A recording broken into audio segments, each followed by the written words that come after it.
In the mid-19th century, trade with China was rapidly increasing, and many British entrepreneurs were looking to do business with that country. But in the age before the Telegraph, how did they know what was happening in China, which was over 8,000 kilometers away and took 57 days to reach by ship?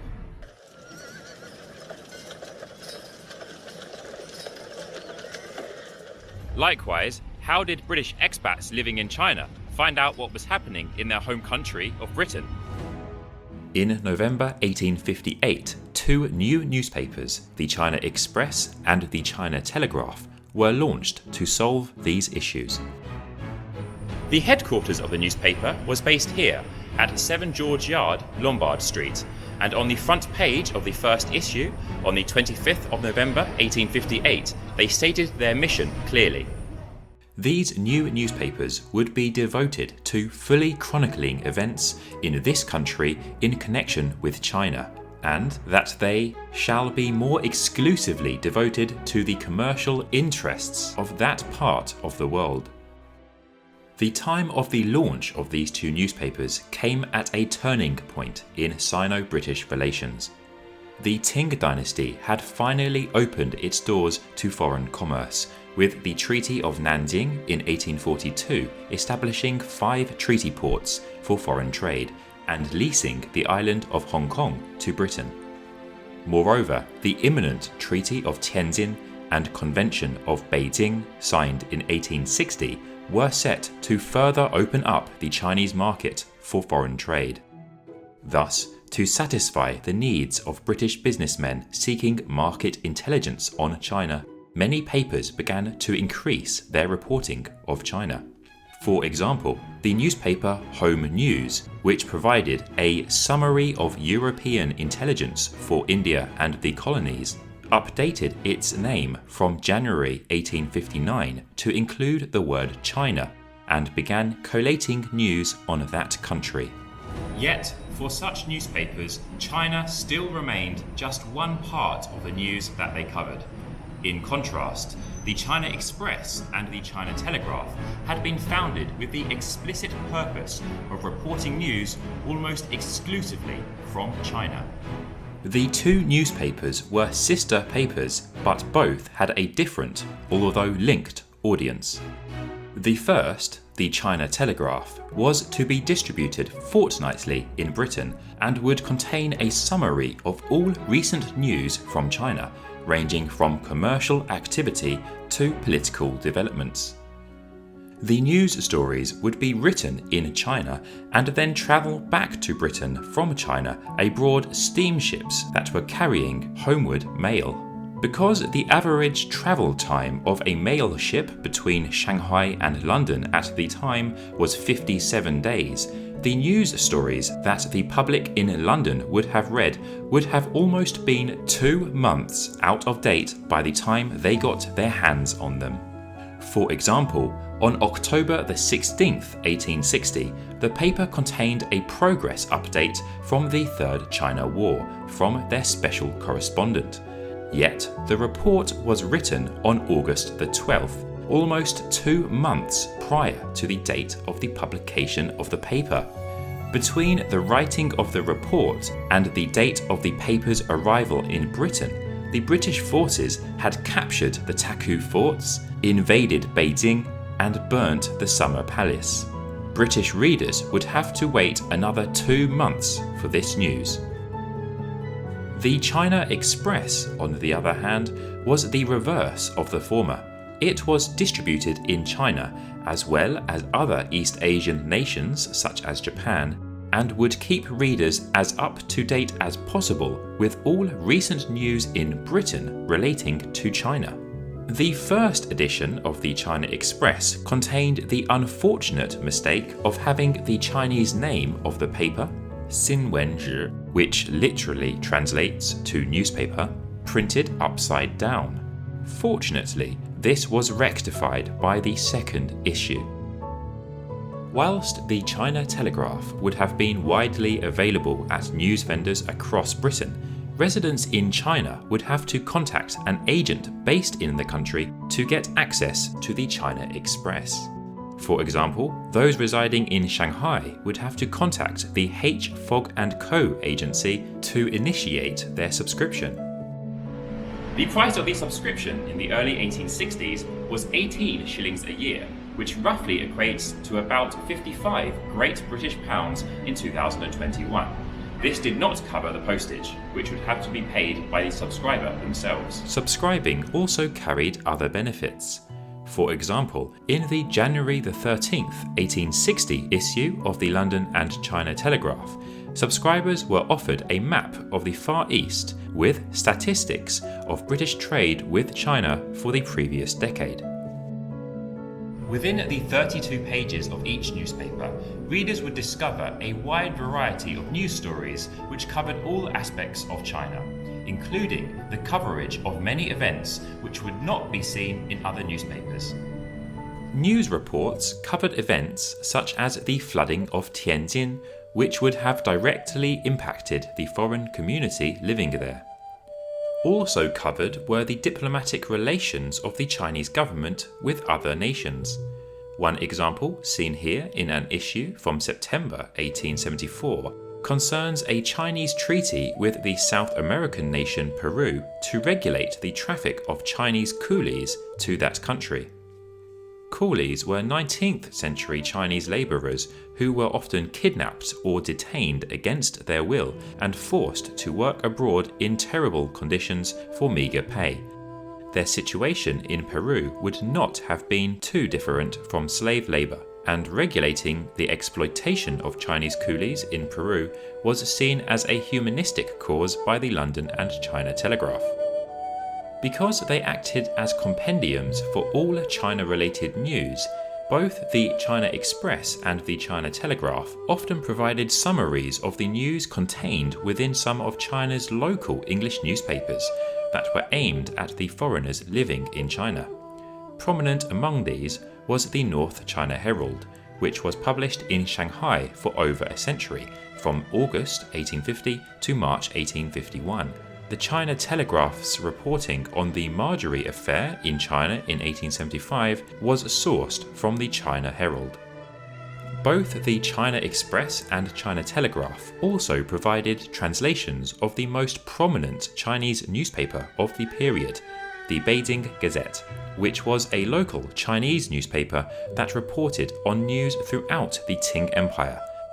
The English translations of the Chinese news articles provided readers with a valuable insight into the recent developments within China. One of the most useful sections for the merchants reading the newspaper was the trade statistics that were meticulously reported in the pages of the newspaper. This area recorded all of the core trade goods, such as tea and silk, and listed where they were exported from and where they were headed. The paper then analysed these figures in the commercial report section. The China Express and Telegraph didn't just include the news reported by their own reporters. In a section entitled Foreign Intelligence, they also collated news from correspondents in a wide range of Western countries, including Germany, France, and the Netherlands. Also hidden within the pages of the newspapers was a varied array of information related to China.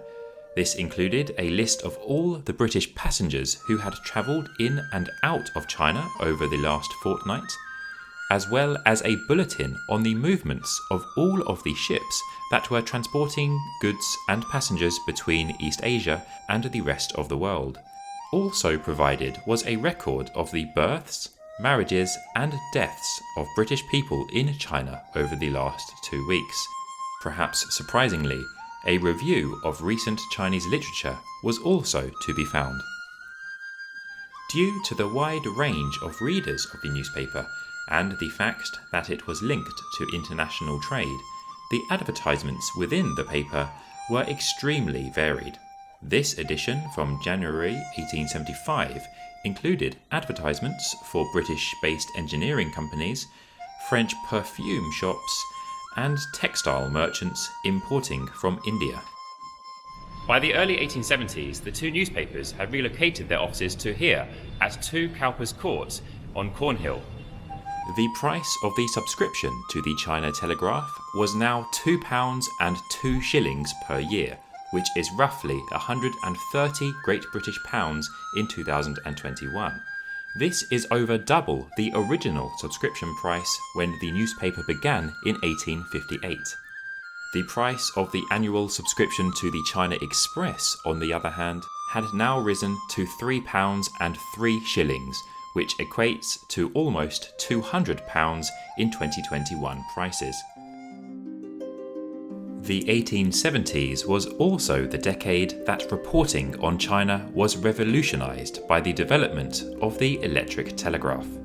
The electric telegraph, which conveyed messages through electronic signals sent across wires, had been developed over the 1830s and 1840s, and the first message had been sent by Samuel Morse back in 1844.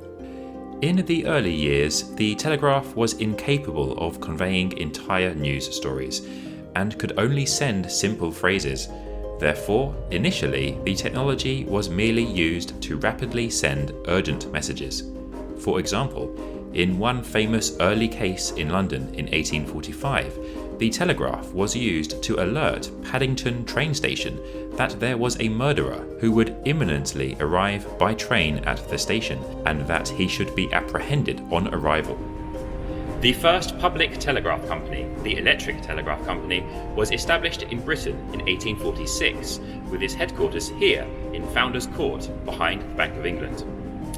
The company began establishing an electric telegraph network across the UK, and in 1851 it lay a cable between Britain and France under the English Channel, connecting Britain with Europe. By the early 1860s, Europe was well connected by these new electric telegraph cables, but China was still distant and remote, and it wouldn't be until 1871 that China was finally connected. In that year, it was linked by 2 telegraph lines, one from the south and one from the north.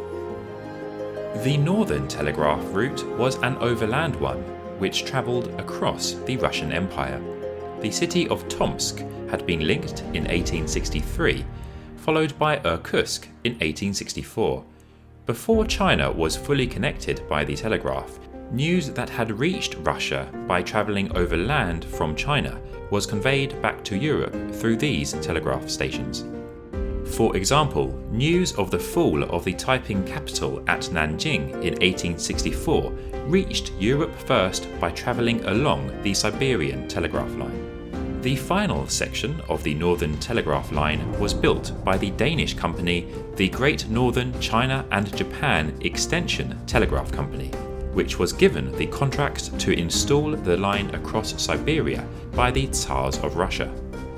A portion of this line was installed undersea, and the responsibility for laying this part of the line was given to a first lieutenant of the Danish Navy by the name of Eduard Swensen, who would later become the first managing director of the company. This Northern Telegraph cable line was finally installed in April 1871 and travelled from Russia in the north to Shanghai and then on to Hong Kong. The first international telegram was sent from Hong Kong to Siberia that same month. Interestingly, because Chinese characters could not be directly transmitted by Morse code, the company had to create a special code where each Chinese character was represented by a group of numerals. This code was the foundation for future telegraphic correspondence in the Chinese language. The Southern Telegraph Cable, built by British entrepreneurs, crossed a larger and deeper section of the ocean, meaning that installation was more troublesome. In the year that the London and China Express and Telegraph were first published, 1858, an attempt had been made to lay the Transatlantic undersea cable linking Britain and North America. It did work for 3 weeks, albeit only capable of transmitting one character every 2 minutes, but it soon failed and the project was put on hold for another 7 years. The second attempt at laying the transatlantic undersea telegraph cable would come later in 1865, this time using improved materials. The British civil engineers John Scott Russell and Isambard Kingdom Brunel designed a pioneering new ship for the task, named the SS Great Eastern. Laying the undersea cable was a mammoth task, as the cable, which consisted of 7 twisted strands of pure copper coated in hemp and steel, weighed 890 kilograms per kilometre. The project again failed, but the third attempt, made the following year in 1866, was finally a success. The completion of this project proved that undersea telegraph cables were plausible and opened up the possibility for more long-distance undersea cables in other parts of the world. Thus, in March 1870, a cable was built spanning the Arabian Sea between Suez in Egypt and Bombay in India. This was followed by the opening of an undersea cable linking India and Singapore in January 1871. Finally, in June 1871, the China Submarine Telegraph Company, a British company that had been established 2 years prior with the explicit mission of connecting China to the growing telegraph network, was able to successfully connect Singapore to Hong Kong via Saigon in Vietnam.